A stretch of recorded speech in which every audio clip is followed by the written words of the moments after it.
हम्म, क्या बात है। बस भगवान की रहमत है। खेत में बड़ी अच्छी फसल लगी है अब की बार। इतनी अच्छी फसल लगी है कि बस लोग याद रखेंगे। कितने पीले और बड़े आम हैं। ऐसा न कहो जी, अपनी ही फसल है, नजर लग गई ना। अच्छा तो ये बताओ, अगर आमदनी अच्छी हुई तो मेरे लिए क्या बनवाओगे? अरे पगली, सब तेरा ही तो है। हम अपने पास रखते ही क्या हैं। अब तो बस ऊपर वाले की दया बनी रहे। आपने सही से नहीं बताया, क्या बनवाओगे? हार या झुमके? हट पगली, ये सब मैं तुझे सरप्राइज गिफ्ट दूंगा। तू जरा इंतजार कर। ठीक है जी। वैसे सुना है, पति जो कहा करते हैं वो पूरा करने के इरादे से नहीं बल्कि बहकाने के लिए किया करते हैं।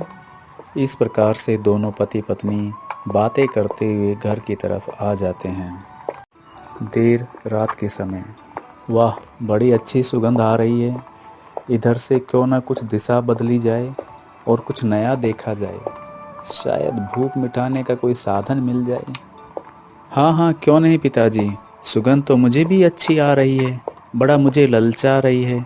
कई दिनों से भरपेट खाना भी नहीं खाया है। दोनों बाप बेटा बातें करते हुए जंगल में से खेतों की ओर बढ़ रहे होते हैं और फिर आम के बाग में जाकर के बड़े खुश होते हैं। इधर उधर देखते हैं, कोई नज़र नहीं आता। पिताजी, ये आम तो ऊपर लगे हैं। अब आप बताएंगे खाएंगे कैसे? चिंता ना कर बेटा, इनको नीचे गिराने का काम मेरा है। बाकी स्वाद तुम देख लेना। अब भालू पेड़ों को हिलाता है और आम नीचे गिर जाते हैं। उसका बेटा आमों को खाते वक्त। पिताजी, बड़ा मज़ा आ रहा है। मन करता है कि बस खाता ही रहूं। ठीक है, चल हट, मैं भी देखता हूँ चख करके। वाह, सही कह रहे थे, मज़ा आ गया। बड़े स्वादिष्ट फल हैं और पेड़ों को हिलाने में मेरी तो खुजली भी मिट सी रही है। पेट भर आम खाने के बाद आप दोनों बाप बेटा छोटे बड़े पेड़ों से खुजली करने के बहाने कई सारे पेड़ों से बहुत सारे आम नीचे गिरा देते हैं और फिर खुशी खुशी वहाँ से चल पड़ते हैं।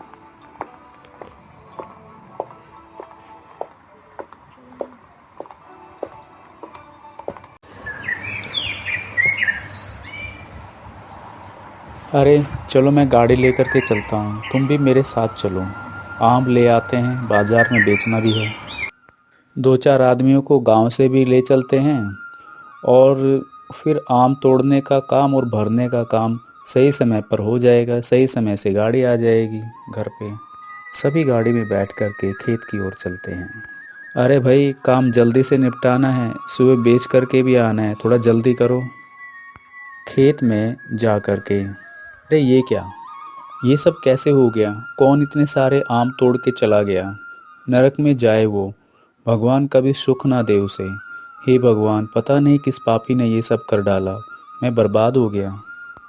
कोई बात नहीं, धैर्य रखे, अब जो है उसे तो संभाल लें। और इस प्रकार से वे आमों को गाड़ी में भर लेते हैं, लेकिन फिर भी बहुत सारे आम जमीन पर बिखरे पड़े रहते हैं।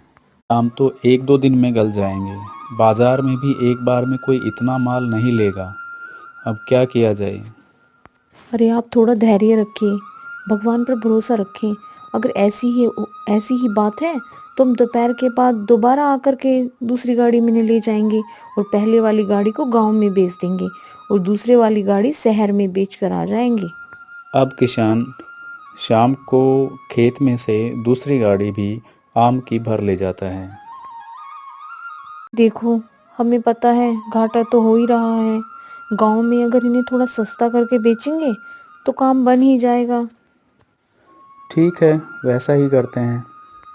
इस प्रकार पत्नी की समझदारी से भोला का काफ़ी नुकसान होने से बच जाता है और भोला की हिम्मत भी बढ़ जाती है। उधर फिर अगली रात। चलो, आज फिर खेतों की ओर जाते हैं, कुछ तो मिलेगा। ठीक है पिताजी, मज़ा भी बड़ा आता है। दोनों फिर रात में खेत में जाकर के सारी फसल को बर्बाद कर देते हैं और खेत में घूम घूम कर खेत का ही सत्यानाश कर देते हैं। अरे भाई, कुछ तो करना ही पड़ेगा, हर रोज़ पूरा का पूरा खेत बर्बाद हो जाता है। इस तरीके से तो गांव के सभी खेत बर्बाद हो जाएंगे। क्या करे भाई, मेरा तो एक सुझाव है, क्यों ना सारे के सारे मिलकर के खेत में रखवाली करने चलें और देखें क्या बला है जो हमें बर्बाद कर रही है। रात को गांव वाले मसाले खेत की ओर जाते हैं और पाते हैं कि एक भालू एक खेत में घुसा है और वो मसाले उसकी ओर, लाठी ले उसकी ओर बढ़ते हैं। लेकिन भालू तनिक भी डरने की बजाय उनकी तरफ बढ़ चलता है। गांव वाले इतने विशालकाय जानवर को देख, अपनी ओर आता देख, अरे अरे भाई, भागो भागो भागो गांव की तरफ, किसी किसी को जरूर मार डालेगा। जिंदा रहे तो फिर फसल उगा लेंगे। भागो भागो, जान बचाओ भाई। और इस प्रकार गांव से आए सभी लोग वापस गांव की तरफ भाग जाते हैं। उसी रात भालू गांव के नजदीक के बाड़े को भी तोड़ देता है और उसमें से बकरियां भी जंगल की तरफ भाग जाती हैं। सभी गांव वाले रघु बकरी वाले के घर पहुंच जाते हैं। भाई रघु, इस गांव को बचा ले। तू ही है एक ऐसा इंसान है जो इस गांव को बर्बाद होने से बचा सकता है। तेरा निशाना अचूक है। उस दुष्ट भालू को मार गिरा। अब हम तेरा एहसान मानेंगे। भाई, अब ऐसा नहीं हो सकता। मैं अपनी पत्नी को वचन दे चुका हूँ कि कोई जीव हत्या मैं ना करूँगा। देखो जी, आप उस वक्त जीव हत्या करके हमारी जीविका चला रहे थे। उस तरह से हुए जीवन यापन को मैं पाप मानती थी। निसहाय जीवों की हत्या के खिलाफ थी, न कि इस हिंसक जानवर की हत्या के, जिसने हमारी जीविका यानी हमारी बकरियों तक भी नहीं बख्शा। मैं इस काम के लिए आपको वचन से मुक्त करती हूँ। ये लो बेटा, ये धन मेरे किसी काम का नहीं है और मैं चाहता हूँ कि मैं ये धन ऐसे आदमी को दूँ जो मेरे गांव के काम आए। लो बेटा, अब तुम ही गांव की रक्षा करो। अब रघु वहां से अपना तीर कमान ले जंगल की ओर बढ़ जाता है और चलते चलते बड़ा समय हुआ है निशाना लगाए, न जाने कि मैं कर पाऊँगा कि नहीं। ये पता नहीं गांव वालों का विश्वास भी रख पाऊँगा कि नहीं। बहुत समय बीत गया है, बड़ा ज़माना चला गया उन बातों को जब मैं एक अच्छा शिकारी हुआ करता था।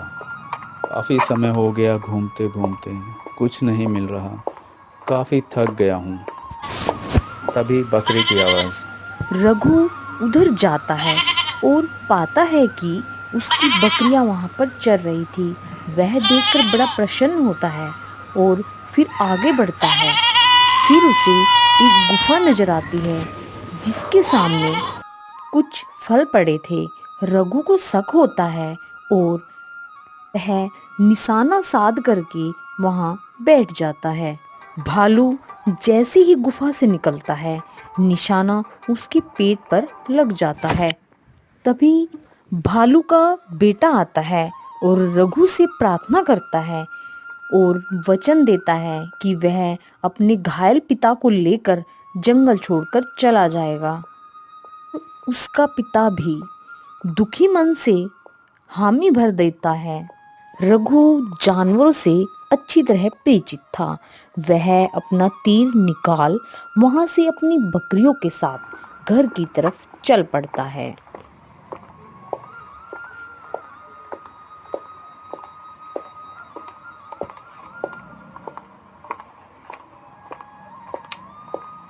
गांव पहुंचने के बाद सभी गांव वाले रघु का स्वागत करते हैं और